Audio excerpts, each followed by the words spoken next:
Hey y'all, I'm back with another video.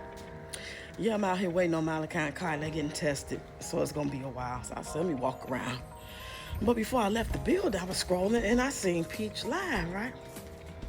So I'm listening. I reported the live because I reported her for scamming because she up there trying to sell and talk them and finesse them into buying it and take the course if you want to learn this and giving examples of how she think and she's so smart and she's a teacher and she's this and that. Y'all know how it goes. Y'all that know. So right, cool. I reported for scamming. I ain't gonna fucking lie. I did. And I'm gonna do it every time.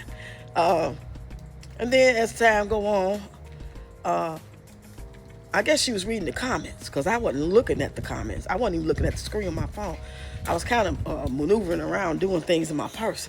But I heard her read a comment and she said something about such. I lost my son in March of 20-something. And I'm like, what? And the lady, and she was reading the lady's message in the chat. The lady was saying it like, I lost my son and I've been through whatever, but I keep going. You know what I'm saying? And Peach was, instead of her saying, oh, I'm so sorry to hear that, but yeah, you got to keep going, stay strong. Your son, because the lady was saying, my son would not want me to be this and be that. My son would want me to go on and do this. So Peach, instead of her just agreeing and giving her condolences, she started talking about how the proper thing for me to do, what people expect me to say is, or you might expect me to say, I'm sorry for your loss, but I really don't give a fuck.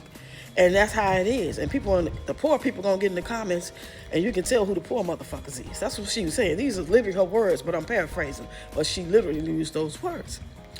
Instead of her just saying, yeah, you're right, your son will want you to keep going, and I'm so sorry for your loss. It's rough out here, but I'm glad you got the strength to keep going because you know your son will want that. No, that's too much like right. She had to go on to say, yeah, people don't give a fuck. And she literally don't give a fuck. And people say they're going to pray for you, but I'm not going to go home and pray for her. It don't affect me, what she going through.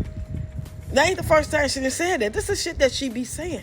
This is why we put our foot on her neck and we say how we say, because we know her.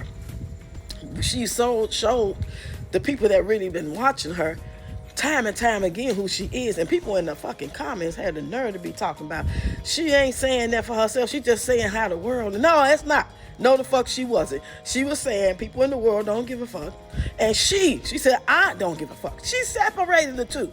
She separated for how people gonna look at you and you gotta keep going because they don't really give a fuck, and she said I don't give a fuck. She said it with a whole wide ass back of hers, okay? And I got in the comments and I said, this bitch is sick, and y'all goofy sitting here agreeing with her. Yep, I sure did. I reported her live and I got in the comments and said that shit.